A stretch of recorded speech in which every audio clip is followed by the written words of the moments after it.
Good afternoon and welcome. Our session will be recorded today and will be available online after the meeting. If you have any questions during the presentation, please put them in the Q&A.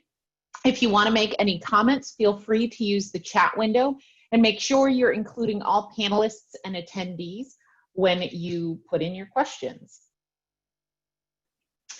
This open call is being hosted by Progressive Multiplier, one of the companies under the Progressive Power Lab umbrella. Progressive Power Lab started Membership Drive in 2014 to assist clients with their face-to-face canvassing programs. In 2018, as Rob Stein from the Democracy Alliance was wrapping up the concept paper for the Progressive Multiplier, Progressive Power Lab President Phil Radford was asked to lead that fund. Because of our Membership Drive affiliation, Progressive Multiplier does not fund experiments which support face-to-face canvasses. But if you are a Membership Drive client and want to apply for a grant for non-canvas parts of your fundraising program, we of course welcome that. I'd like to introduce Progressive Multiplier's program team. We are the primary contacts for all of Progressive Multiplier's grantees and prospective grantees. My name is Bethany Mackey. I serve as the Chief Marketing Officer for Progressive Power Lab and the Director of Programs for Progressive Multiplier. My background is in fundraising, and I spent the first 10 years of my career at nonprofits doing everything revenue generation related, from running walks and galas to heading up digital fundraising strategy. I spent the last 10 years of my career working as a fundraising consultant on the agency side, working with clients like American Heart Association, Sierra Club, Plan International, and Feeding America. My partner, Jasmine Kierce, oversees our grantee and resource development and content strategy, as well as runs our Center of Excellence, which is an online community and resource hub you'll hear about a little later. Jazz, will you share a little bit about your background with everyone? Sure. Good afternoon, everybody. My name is Jasmine Kierce, as Bethany said. I have about 6 years of nonprofit experience. Most recently, I came from Boys and Girls Clubs of America, where I facilitated mass market fundraising efforts. This included direct mail, email marketing, and peer-to-peer fundraising. I also spearheaded our third-party donor platforms and did some content and resource curation for the alumni program. I'm really excited for today's call and just want to thank everyone for joining. Thanks, Bethany. Thanks, Jess. Today, we've got 4 topics to cover. We want to start with an intro to the Progressive Multiplier. What problem are we solving for in the progressive movement, our theory of change, how we work with our grantees, the areas we fund, and what types of grant we offer.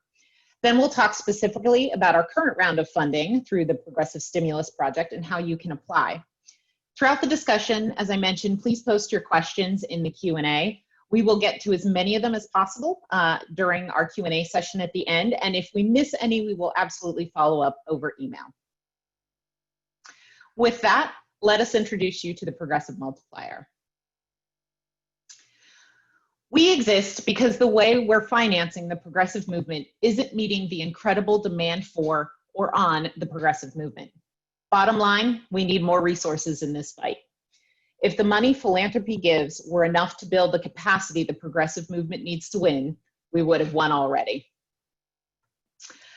There are significant efforts to innovate and scale revenue generation and share best practices, but they remain really an underfunded capacity building blind spot. So the Progressive Multiplier is part of the new financial engine Keith Mestridge from Amalgamated Bank has talked about. We're a funding intermediary that solely funds revenue generation projects. Our theory of change is pretty simple and follows the model that successfully scaled businesses have always followed. We find scalable, repeatable, independent revenue generation methods with a 2-to-1 ROI potential. We fund those methods through innovative grant products, including recoverable grants and financing models that maximize revenue to the movement. We drive people and their money to progressive nonprofits through those revenue generation tactics. And when we find what works, we share it far and wide. We get financing for it, and we grow the movement to the scale to govern and sustain a progressive agenda. Inherent in our theory of change is how we do the work in partnership and solidarity with our grantees. Most of our current and alumni grantees will tell you we do things a little bit differently as a funder and foster really close collaborative working relationships during our projects. The goal of those relationships and the work we do together is transformation. We believe there are two types of power in democracies: organized people and organized money. We're here to help you. We believe that funding revenue generation isn't really capacity building. The ability to raise independent revenue and get to scale is liberating, both for organizations and the broader progressive movement. We believe that committing to the rigor of revenue generation experimentation towards building scale can transform movement generations and our ability to make an impact on critical issues. And most importantly, we believe we are really in this together. Each grant comes baked in with 10 to 30 hours of fundraising consulting support. We meet with our grantees at least monthly to review results and have a strategy work session. So who do we work with? We have 3 distinct program areas: human rights and social justice, realizing democracy, and the environment. We work specifically with advocacy organizations in those 3 areas. So primarily C3s and C4s with a minimum $500,000 operating budget that are engaged in systemic change work. There are some limited ways we can support 527 organizations. So if you're in that situation, please reach out to us directly to talk about your situation. We often get the question, do we fund direct service organizations? At this time, we're focusing our funding on those organizations that spend the majority of their resources doing systemic change work: advocacy, campaigning, litigation. However, we will consider funding groups that do direct service work as part of an explicit strategy to build progressive power. If you think you're in this situation, again, definitely reach out to us directly and we can talk about if you qualify for a grant. Now that we've covered who we partner with, let's talk about the kinds of grants we offer. We have 3 types of grants designed to meet organizations where they are in terms of their fundraising program. We have Kickstart grants, which are about $10,000 or less grants. These are meant for nascent fundraising programs that are just getting started and who need to get their feet wet in things like donor acquisition and donor retention. The majority of our work is usually in our test grant portfolio. These grants average about $25,000, and they're meant for mid-mature programs that have existing baseline fundraising programs and alternative revenue generation programs, and they want to test a specific aspect or add on a new tactic. We also offer recoverable scale grants. These are our largest grants and are usually about $120,000. These are grants that are paid back to the Progressive Multiplier from the project proceeds, and then we re-grant that money out into the movement. These are also low risk options for our grantees, as if the project does not meet its goals, you do not owe the grant back to the Progressive Multiplier. We reserve these grants for tactics that have already been proven and are really just looking for investment money to reach their optimal scale. We also can offer market rate loans for parts of fundraising projects. One of the other things we're able to do within our grant types is grant from our 501c3 Progressive Multiplier Fund to your C4 to cover the C3 permissible parts of your revenue generation projects. We know that C4 dollars are the hardest to raise and have a lot that's required of them. So in using this utility, we can unburden part of that budget by covering the C3 permissible parts of your C4 fundraising activities. Over the last year, these are the organizations we've made grants to. I know some of our partners that are up on the screen are actually on this webinar today, and I want to say it's been an absolute pleasure working with all of you, and it's been an honor to be part of your missions. For prospective grantees on the call, these are the organizations you can reach out to see what it's really like to work with Progressive Multiplier and how to scale your revenue generation.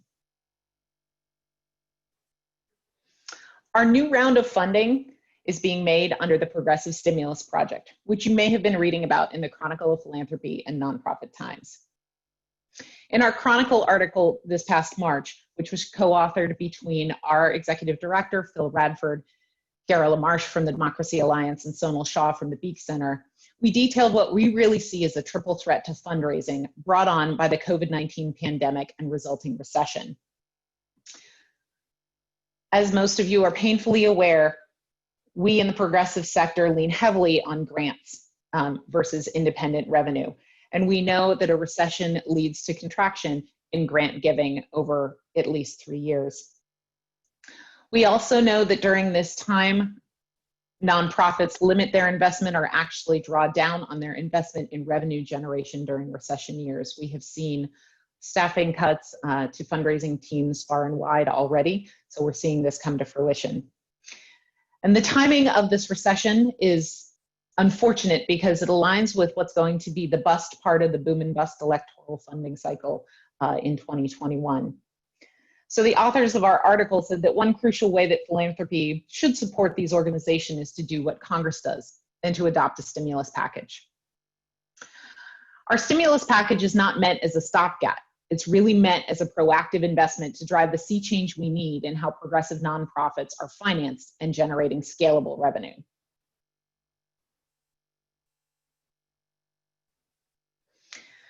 The Progressive Stimulus Project is a fund started by 12 foundations to support grassroots groups fundraising and revenue generation in response to the challenges created by the pandemic and economic recession.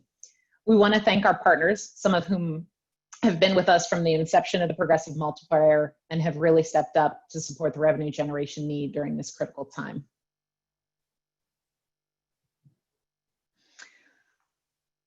We have 6 goals for the Progressive Stimulus Project. The first is funding and technical support for those groups whose work is increasingly urgent and resonant during the pandemic and the recession. We have found with a lot of our current grantees, they are finding their cause in the limelight like never before, which presents unprecedented challenges, but also opportunity for donor acquisition and upsell. So those are the kind of projects under this first goal that we expect to support. We've also had grantees that have had to stand up emergency funds to help those folks who they serve their mission to. That's another type of project we would expect under this goal.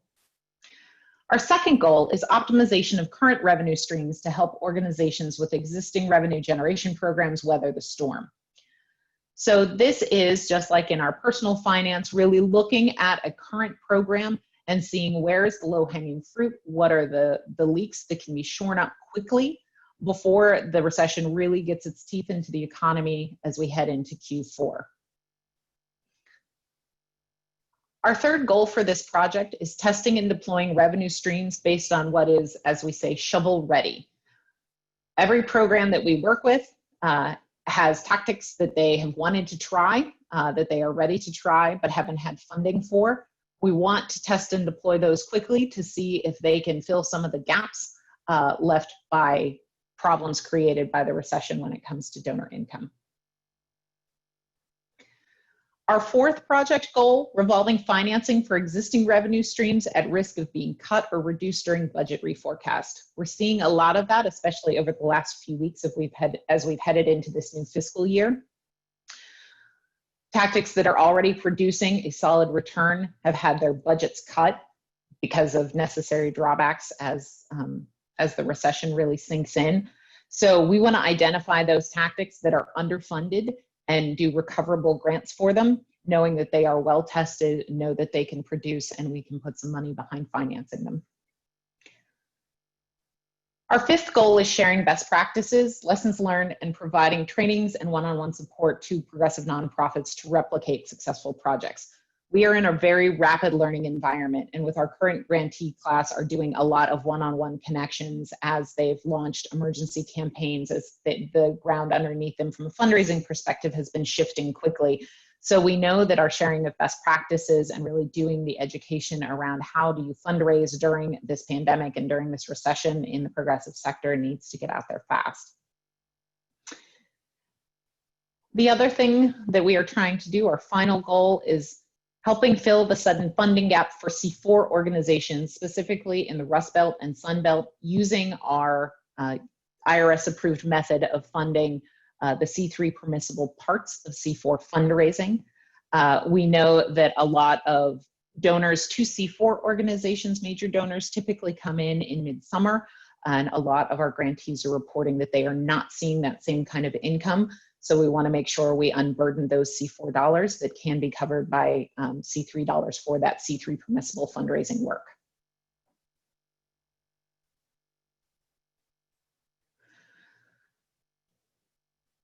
How do you apply for the Progressive Stimulus Project and take advantage of one of these grant opportunities?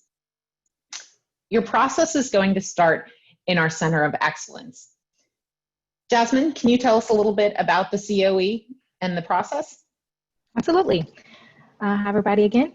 So our goal for the Center of Excellence is to maintain a community of nonprofits, thought leaders, expert curators, and progressive professionals to help build out this ecosystem of resources and conversation.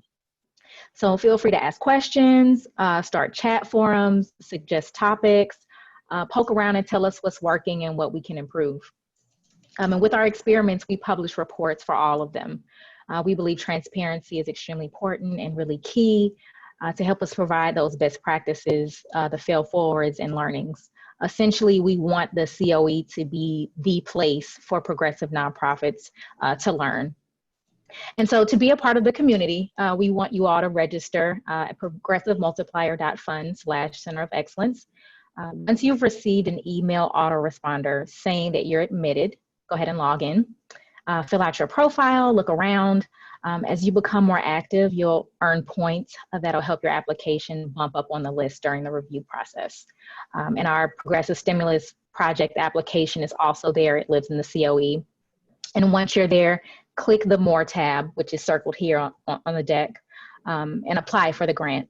And you can start a new application or edit an existing application, and Bethany can provide a little more information on those applications that are already in the system. Sure. Thanks, Jasmine. So for any of you who have already applied in 2019, but were between funding cycles for us, or if you have put in a very recent application as part of conversations getting ready for the Progressive Stimulus Project, we will be considering those if they are still applicable.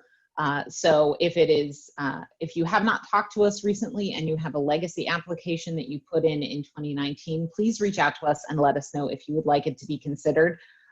Or as Jasmine mentioned, you can absolutely edit your application in the queue with updated project dates and any change in tactics that you have now. So what are we looking for and what makes a great application? So we're really looking for revenue generating projects that are a test or a proven successful tactic. Most importantly, we're looking for a sound financial model showing a 2-to-1 ROI. So when we say that, obviously if it's a test, you don't have history that you are able to achieve 2-to-1 ROI, but we need an explanation of why you think with this investment you could achieve a 2-to-1 ROI within 3 years. So you'll see in the application that there is both a narrative portion as well as a place to upload your budget model. The budget model is really the important part. We like our spreadsheets here and our data. If you have any trouble, we will be offering office hours to work through any budget questions you have, but that is one of the most key parts of your application. We're also looking for, in this first round of funding, really experienced teams. We won't be issuing Kickstart grants for this first round of funding. This is a 3-year funding round for us, so this is hopefully the first of many rounds of funding under the Progressive Stimulus Project. But we will be issuing test grants as well as recoverable scale grants. So we're looking for those mid-mature and mature revenue generation programs. Also, diversity matters in your application. We are looking for organizations that have diverse boards and diverse senior leadership. Really lifting up BIPOC-led and BIPOC-serving organizations is a key part of our grant-making process and something that we're very dedicated to here at Progressive Multiplier. Applications are due by Friday, August 14th at 5 p.m. Our team will be available for phone consultations about project ideas and applications through Friday, August 7th. leaving you a final week to work on those spreadsheets and narratives. As you get into the Center of Excellence, if you have any questions about access, about where to find something, about how to actually click by click get through the application process, Jasmine is your contact. We'll provide her information on the next slide. We will be doing finalist interviews to review your models and project proposals the week of August 31st. And then we will be making funding decisions by September 11th, and we'll have all of our communication out. If you are not chosen for funding in this round, you will still hear from us, whether we want to hold your application for another round of funding, or if there's something within your application or qualification that we would need you to redo the proposal for consideration.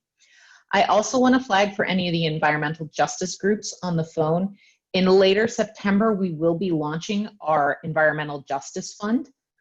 So that is a second funding opportunity that will be coming up specifically for those groups in the environmental justice space.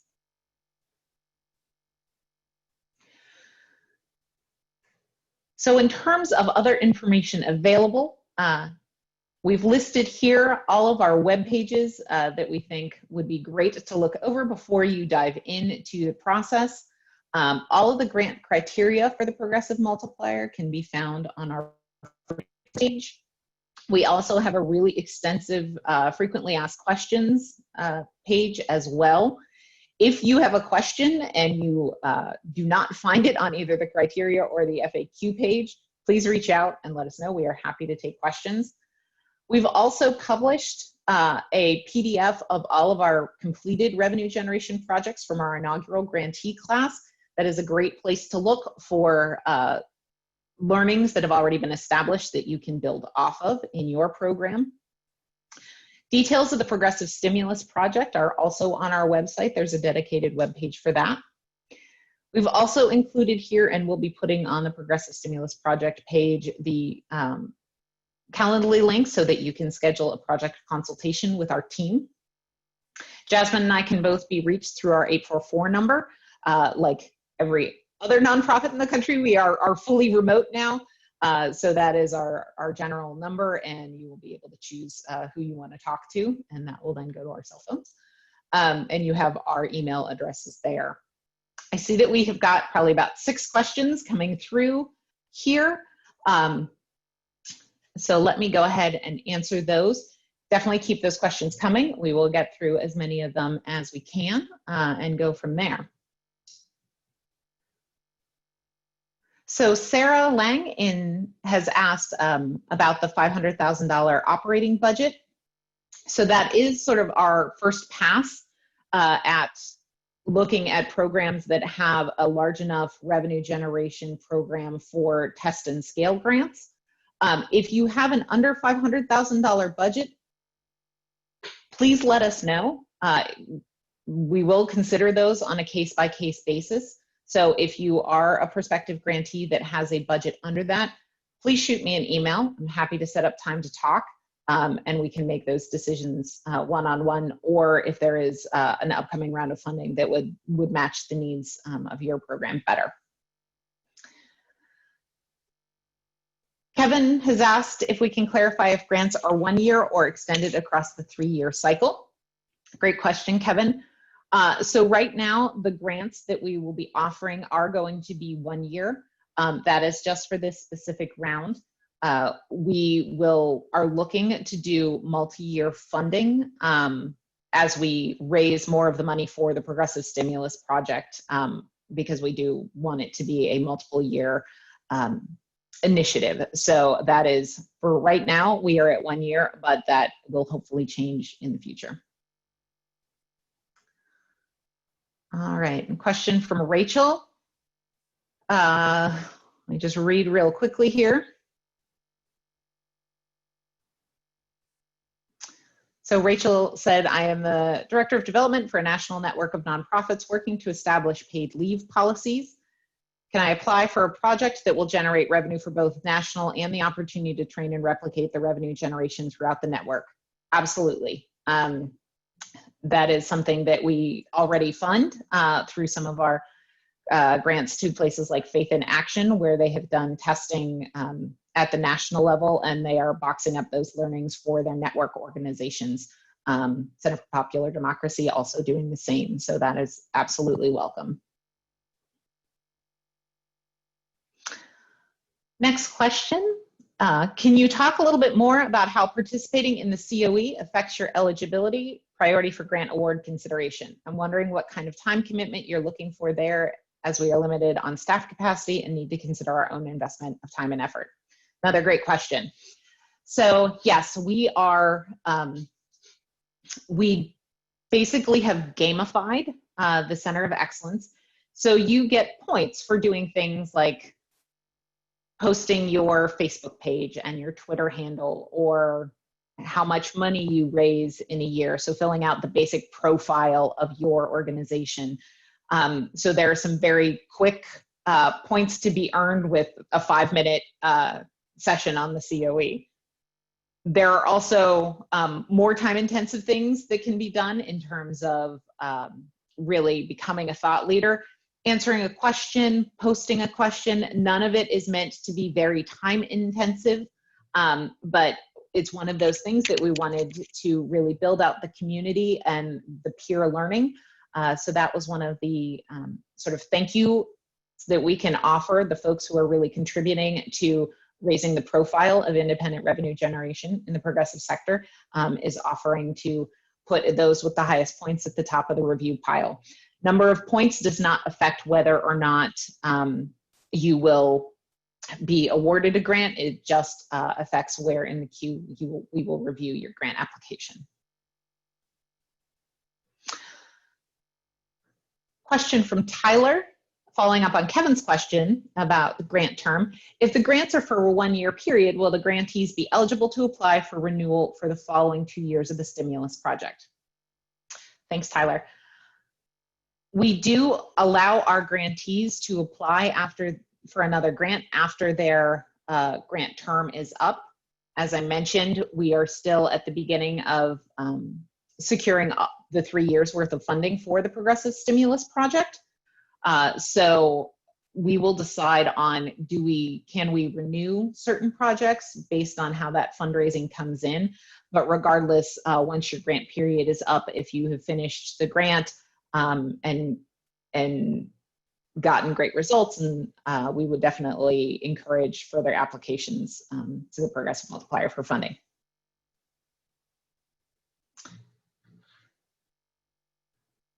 And Anita said that it looks like some of our links are broken, so we will double check those because that is very strange. We tested all of those before the webinar, so thank you for that heads up. We will take a look at that right away. All right, next question. If awarded funding through the stimulus project, will grantees be eligible for the Environmental Justice Fund that will be launched later this year? We do currently have grantees that have multiple grants from us, so it is definitely not something that we would rule out. I would encourage the environmental justice organizations to really think about which takes priority, both in timeline as well as type of fundraising. But you are absolutely welcome to apply for both. Question from Ruby. What are the models you rely on to assess 2-to-1 ROI? Another great question. So our ROI models, when we ask you to submit your budget, and it's different for every project type, we ask to document all of the assumptions. So if you're doing an advertising-based campaign, at your spend level, what impressions are you assuming, what click-through rate, what conversion rate, what gift rate, things like that. And then we benchmark those next to either your historical data, if you have it, or industry benchmark data. We typically rely on the M&R Strategic Services benchmark, appropriate to both subvertical as well as organization size. Hopefully that answers the question. Definitely follow up if it does not. Question from Jason. Do you have the criteria for the environmental justice grant so we can see if we should wait for the opportunity or apply for this one? Jason, thank you for asking that. We will have the criteria up shortly. It is not published yet. So I will expedite getting that done, and we'll make sure that it gets published to see if you want to apply for either one. One thing I will say, if you apply under the Progressive Stimulus Project and it's a better fit for the Environmental Justice Fund, we'll call you and tell you we're moving your consideration into the EJ Fund. Our goal is to grant to as many great organizations with great revenue generation ideas that we can. So we will make sure that your application is in the fund that that fits. Question from Jared. Can you talk more about what evidence of successful revenue generation you're looking for? Can it be an early stage pilot program that the org is looking to expand? Absolutely, can be a pilot program that you're looking for additional funding for. Evidence of successful revenue generation for us is that you are performing at industry benchmark or above, that you have directional data that says if we put more money into this, it will continue to scale. So again, like that advertising example, if you can quantify in this pilot, we're able to reach 20% of the available audience that's converting at this rate, giving us a great return. If we had $20,000 more dollars, we'd be able to reach 30% more. And that would translate into X dollars. So definitely include your pilot information and if you have any data around what an expansion looks like in terms of audience or additional marketing channels, or any other layers that you want to put onto the pilot. The more detail, the better.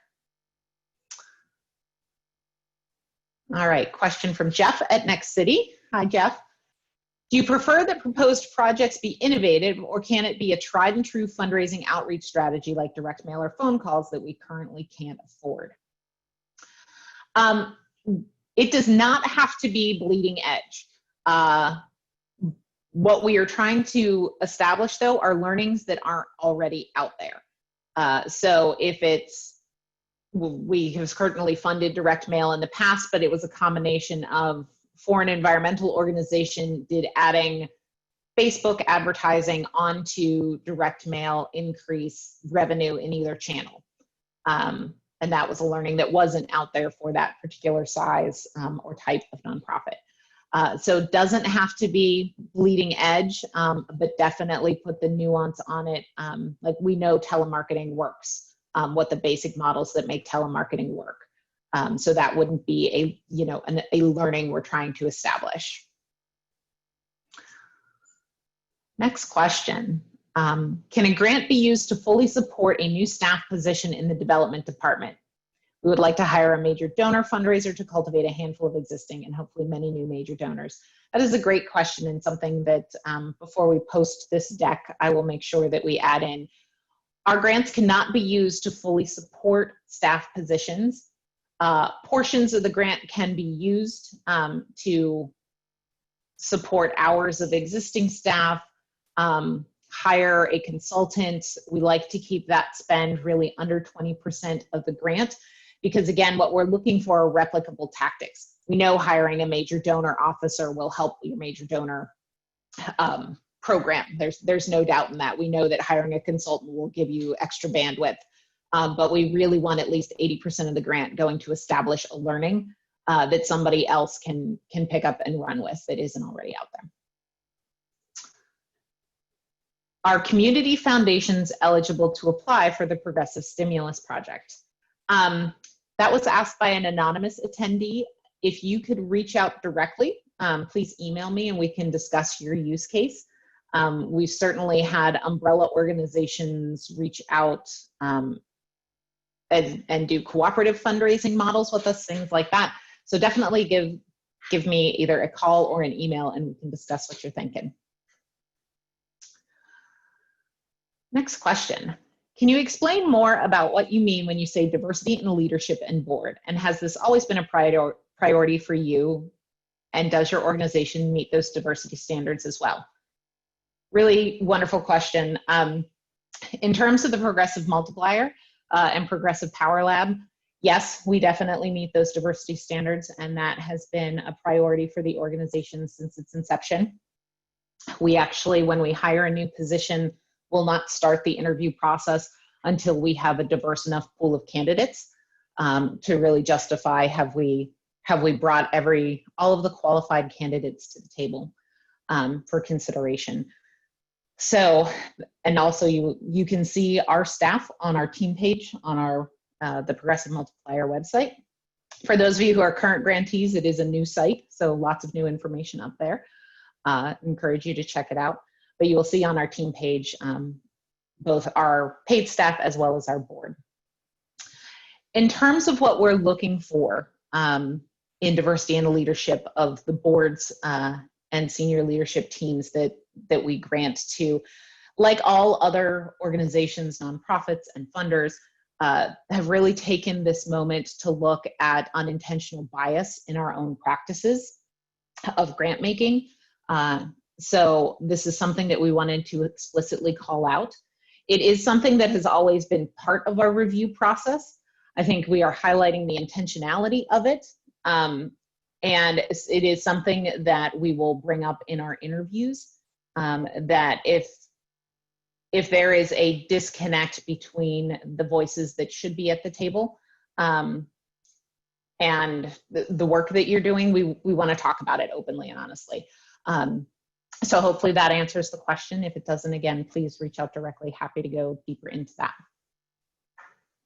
I will say we do not have a set, any sort of set standard that we're looking for in terms of a certain percentage of racial diversity or a certain percentage within our portfolio of leadership diversity.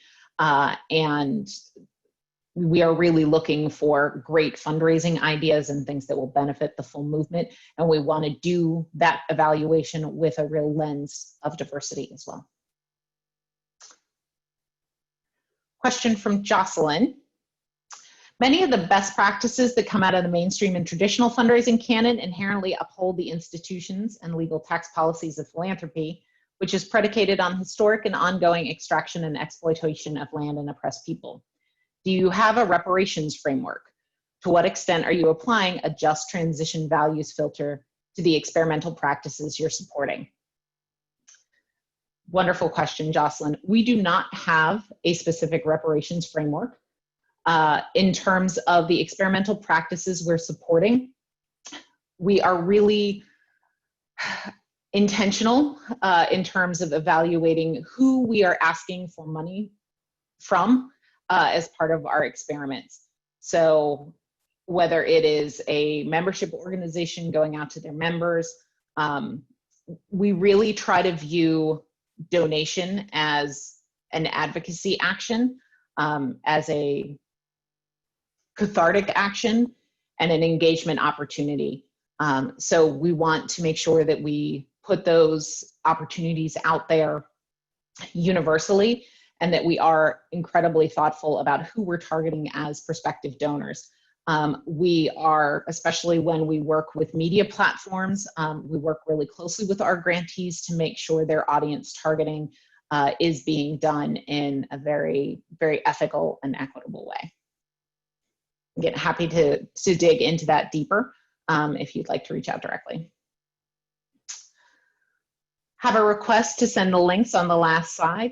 Absolutely, we will be sending the PDF as well as the recording out, so you will have those links specifically. They are all on our website, progressivemultiplier.fund, and most of them are linked off of the blue menu on the right-hand side, and then of course the Calendly link we will put on there. Last question I see from Monica. If the Stop Hate for Profit campaign Facebook ad boycott continues through the fall, will that affect how projects that include Facebook ads are considered? It is a wonderful question, and something that has definitely been a topic of discussion among our Facebook advertising cohort. We do put together cohorts for all of our grantees that are doing similar experiments or using similar media, things like that, just so that we can do peer-to-peer learning. we have made the decision that we are allowing our grantees to make the decisions that are right for their organizations. We have had some grantees that have pulled back their Facebook ad spend. We have had some that have not. And it will not affect how we consider the project. Right now, when we did our evaluation with our grantees and really helped them look at what were sources of good leads and good new donors at a price point that they could afford, both with their grant budget and their own inherent budgets, Facebook is a really viable option. By about, most of the other ad options were at least 3 times the cost. It is a situation that we're monitoring daily, and we, are seeing slow progress in the media sector, not nearly fast enough, not nearly aggressive enough, but we aren't seeing a reverting. So for now, our policy is that will not affect how we consider your project. Thank you for the question. Next question, follow up on diversity. Seemingly very few Black and Latino representation on your site. I can reach out more to discuss, but still not clear on how you all define diversity. Any additional clarity would be great.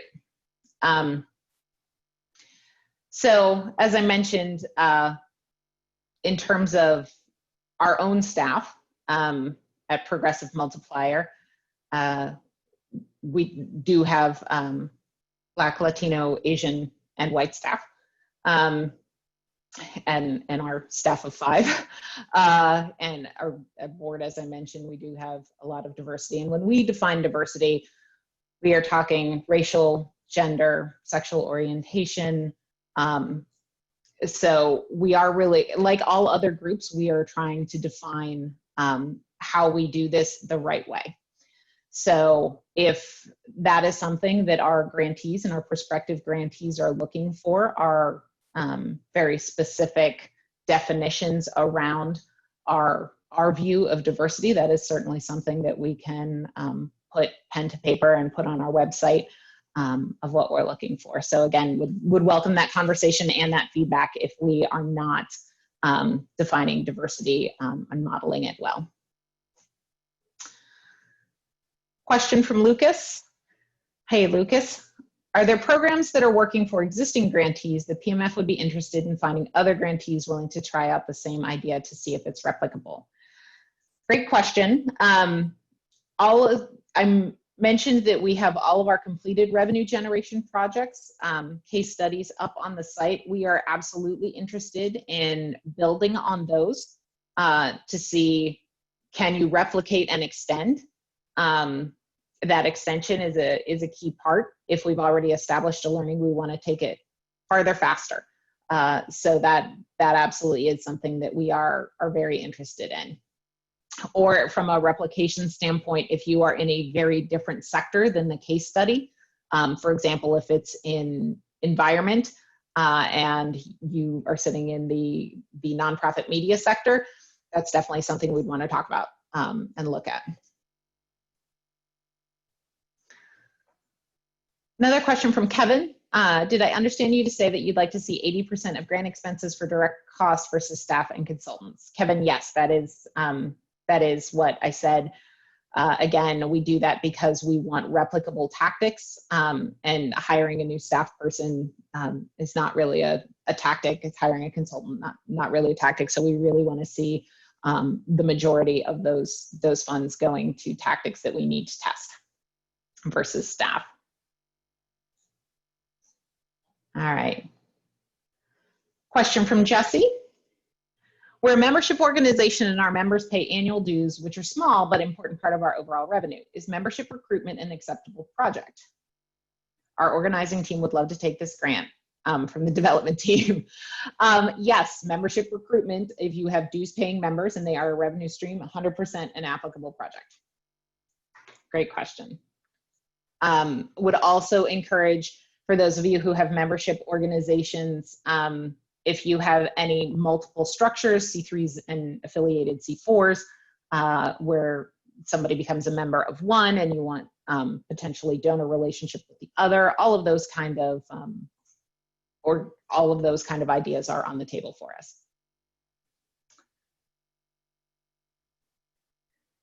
Question from Vince, are you able to share the breakdown of your funded organizations along the diversity guidelines you use, race, gender, identity, sexual orientation?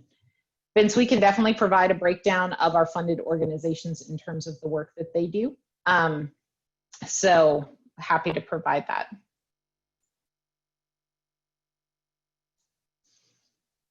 All right. I think we have reached the end of the questions that were put in through the Q&A. I will give everybody a second to type in any remaining last questions. And Jasmine or Nick, are there any questions floating in the chat that I'm unable to see? No, you've taken care of all of the questions in the Q&A, and there are none in the chat. Awesome.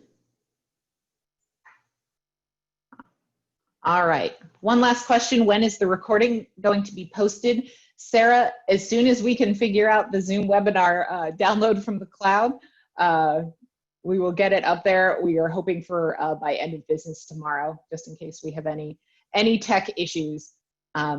So please feel free to reach out with questions. Again, you've got my email address and Jasmine's, as well as our phone number.